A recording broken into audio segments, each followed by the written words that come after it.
Hi, I'm Femi OK and you're in the stream. Today, the fight for global gender equality. What's changed in the 20 years since the world came together for women's rights?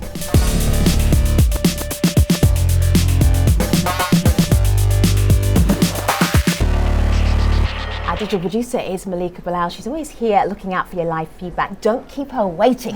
Tweet her, #AJStream. She is ready for your tweets. Thank you, Femi. Well, some people already are tweeting us using that hashtag, and they're talking about what's changed or what hasn't changed in the past 20 years. We're featuring some of those actually in our app. So take a look at this tweet from Sarab, who says, little change, especially regarding violence. Women still victims of domestic violence, rape, stalking, FGM, the list goes on. Now, to see what else people are saying and to interact with today's live show, just download the app and you too can be in the stream.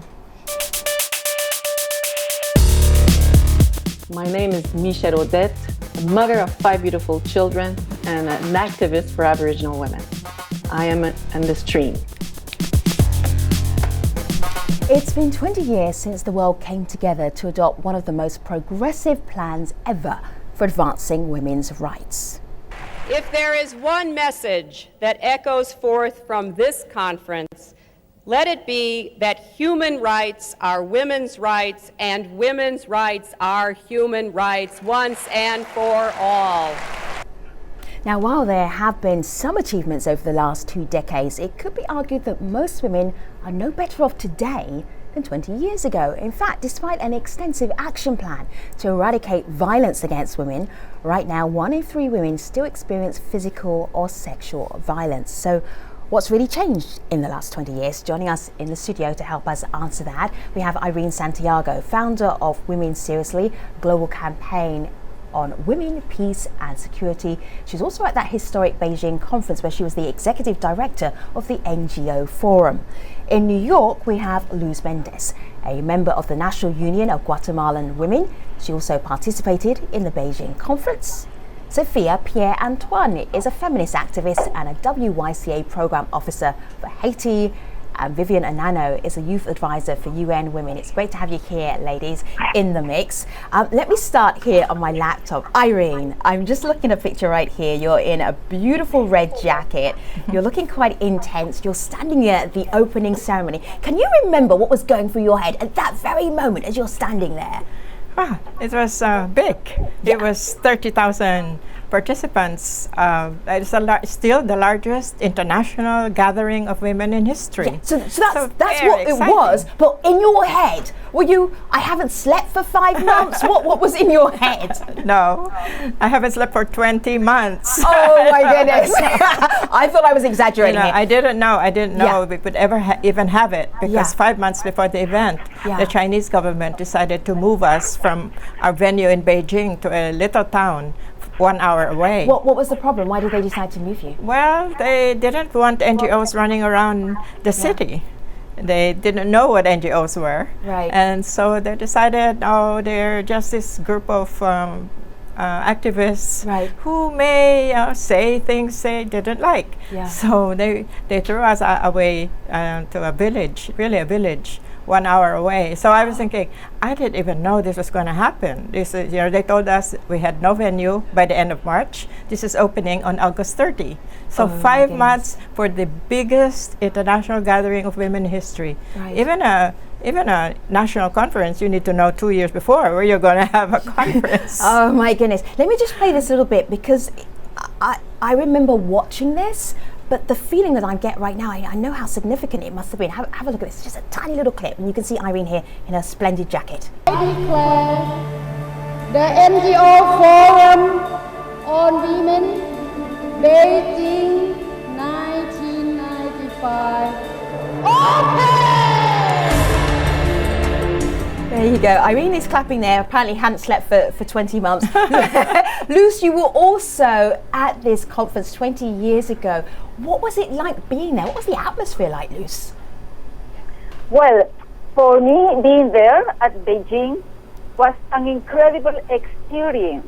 And I must say that Beijing made a strong difference in my life and in the activism in favor of women's rights I have been involved during all these 20 years. Yeah. Just to be there, surrounded by, as Irene said, more than 30,000 women, it's impossible to describe the feeling of being there and the empowering it was for all of us. Right. Was it just the sheer numbers of women all there for the same purpose? Was that what was so different, so special? No, not only that. Yeah. What made a big difference as well was the main result of that conference, mainly the Beijing Platform for Action, which has become a political instrument to advocate for our rights and gender equality in all over the world. I want to show Sophia and Vivian something. Sophia, you studied the Beijing Women's Conference in a school as part of your classes. I've been brought in here the Forum on Women's Beijing 95 opening ceremony program. We turn it round so you actually can see it there. There you go. How's that looking? This is kind of amazing. This is a piece of history, Sophia, right here. When you studied this conference, what did you study? Hi, can you hear me? Absolutely. Go ahead. Okay. No, I mean, I studied women and gender studies, and this conference is, a landmark. It's one of the, as it was said, it's one of the biggest milestones for the feminist movement. So we just looked at all the 12 platforms for actions and really studied what we can do to make them a reality. Okay, let me bring in Malika.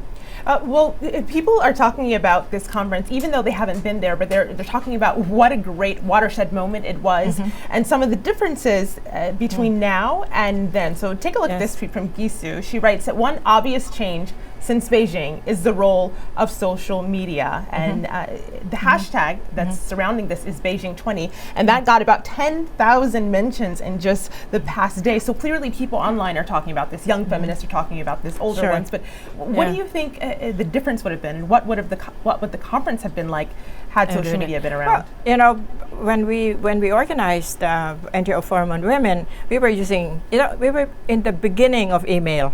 And we were the preferred mode was faxing. Yeah. So if you can imagine between then and now, that's what happened. But so you had to fax 30,000 people to be at the conference. No, actually 39,000 people registered. Oh my God! Okay, this is a logistical nightmare. We had the largest volume of mail in the entire New York City on the deadline for registration. Can you imagine in New York City? No, the I volume can't. mail? I can. I can think back to that, but that's huge numbers. And if the momentum that this conference had was tremendous. In 1995, that momentum was amazing. What happened immediately after the conference? Immediately after the conference, I think there was so much energy that was put into the whole process. It just ended in Beijing, but there was a whole regional conference process. So every region in the Africa, Asia, Europe, Latin America, all of these had their own regional conferences ended in Beijing. But after that, the main strategy was gender mainstreaming.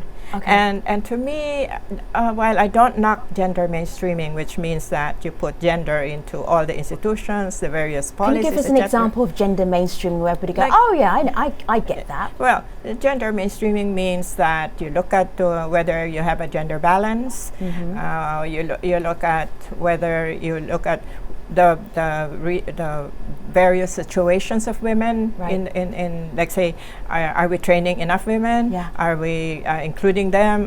So basically gender is in every aspect of life, work, professional, personal if you can. Organizationally, in the UN, etc. All right, let me just bring in Malika because the community also want to join in and have a conversation with you, Irene. To what you're saying, there's some pessimism here. So we have a tweet from James and he writes, it's easy to pass a law, but it's very difficult to change a society. Governments don't have that kind of power. So Luz, I want to direct this one to you because you see this person's clearly pessimistic about what actually happened over these past years, but there was change in Guatemala, was there not?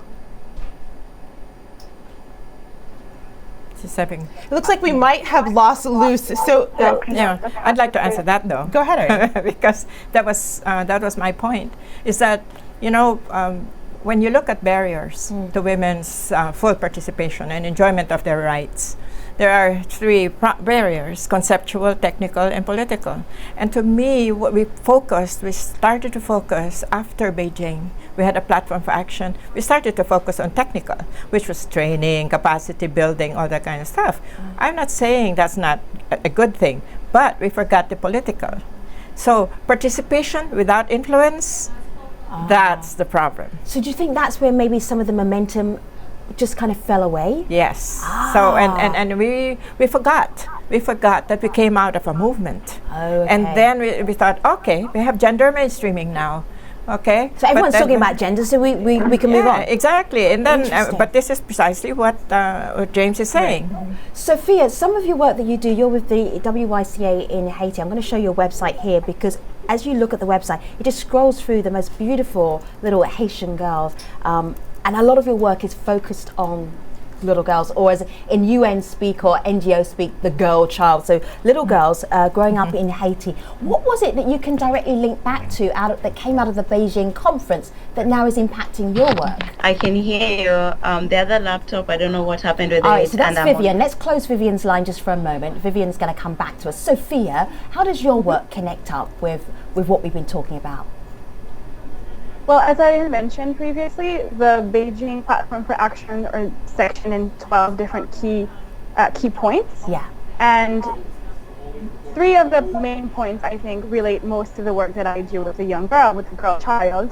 And that's health, education, and then, of course, girl child itself. It's its own platform. So when you have the little girl, the girl child, let's say she's 12 years old, okay, and you are able to provide her, using the Platform for Action, you are able to provide her a platform, a framework for projects that you can, across the board, make sure that her life will be better, will be empowered, using education, for example. Education is key in Haiti. If I can take a minute to talk about that. The number of girls out of school is terrifying. And education here, I'm talking formal, so school, but also informal, which would be more of sexual and reproductive health. When you're not having the type of education necessary for sexual and reproductive health, what happens? If I have time, I want to share 2 stories. So, Sophia, let me ask you this though: would any of your work be possible without what happened in Beijing 20 years ago? Would you have an idea about how do we approach some of these really tricky issues with young women, with young girls? Because that's the connection I want to make. Mm-hmm. Okay, sorry, I'm getting ahead of myself. Yeah. No, I think that actually, thank you, Irene, for this, because you were, part of the light that was able to shine so bright on Haiti and shine on our girls. Because without the Beijing Platform for Action, without all the governments and all of civil society, I don't want to diminish the role of civil society, coming together and fighting for women, fighting for girls, and putting it at the center of everything, no, I really do not think that the work today would be possible. All right, let me just bring in back Luz, because we lost you just for a moment, Luz. Malika was asking you about that momentum that came out of Beijing 20. How did it impact what you then went on to do? Okay, the Beijing conference had a strong impact in the peace process where I was taking place. At that time, I was a member of the political diplomatic team of the Guatemalan Revolutionary Unity, and as you know, as everywhere, peace negotiations is a stage where women are underrepresented, and Guatemala was not an exception. On the contrary, we were only 2 women at all during the peace talks. So for me, being there at Beijing gave me a lot of force, was an incredible source of empowerment, because when I flew back from Beijing, I went to the round of negotiations in Mexico where we were discussing the socioeconomic topic. And I was feeling the strength of all the women in Beijing and the strength of the Beijing Platform of Action and the strength of the deep discussions about women's rights and women's empowerment. So with that in my hand, I was able to push forward in order to have the Guatemalan Peace Accord, including a gender awareness, including specific commitments aimed at women's empowerment and gender equality. Luz, this is important because a lot of people are looking back in the last 20 years and saying, well, not much has happened. There's so much more still to be done. But your story really helps and is encouraging because it literally changed your life, right? This conference. Yeah, that conference was something like life-changing in my life and for my work. But at the same time, I could see a change in the peace negotiations atmosphere, because after Beijing, I noticed that the United Nations Secretary General representative was more open to my asking him to include the specific needs of women into the peace accord. So it was not only a change in myself, but I could notice a change in the atmosphere of the peace accord. Sure. And afterwards, both the Beijing Platform for Action and the Peace Accord have been very high important political instruments for the feminist movement in Guatemala to advance to our rights. Okay, let me just bring in some community. Just hold tight there for a moment, Luz. Malika. Well, I want to read this tweet from Saadullah that we got. He says, let's assess the achievement of the Beijing conference, not from the privileged point of view, but from the less privileged in our society. So Irina, I want to go to you with that. I know that you were telling our producers ahead of the show that one of the things that's come out in the last several years is a reproductive law in the Philippines. So talk to us about the process that took and how it's changed lives on the ground. It took 14 years. I mean, that's how long. I mean, even after they've said women's rights are human rights and human rights are women's rights, 14 years. You know, it's a long battle. But to go to women, peace, and security, which is the field I'm working in right now, in the year 2000, the United Nations Security Council came up with a resolution unanimously on women, peace, and security. It's called Resolution 3025. Now I'm saying, great, because for the very first time in the history of the world, it got out of the third committee, which is Economic and Social Committee of the United Nations, and went to the Security Council, and you know that's where the power is. But out of 193 countries that have to have national action plans in order for this Women, Peace and Security resolution to be implemented, only 46 countries have had national action plans. Sure. So 193, 46 out of 193, that's a poor record by any standard. Right. So you're saying what grade would you give us in the last 20 years? I'm just looking at something here. This is from UN Women, and it says, where are we today? On my laptop here. And there's a whole list of things where basically we could do better. So maternal deaths, 800 women still die. If you're looking at the statistics there, 45% fewer maternal deaths, but we still have a lot of maternal deaths. And then we're looking at the wage discrepancy between women and men, and women earn between 10 and 30% less than women. So what is our grade in the last 20 years, would you say, where we have more gender mainstreaming, so we're talking about gender a lot more. Where are we? Would you give us a B? A C? Where are we in the world here? A C minus. Oh my goodness, all right. So because I think a lot more to be done.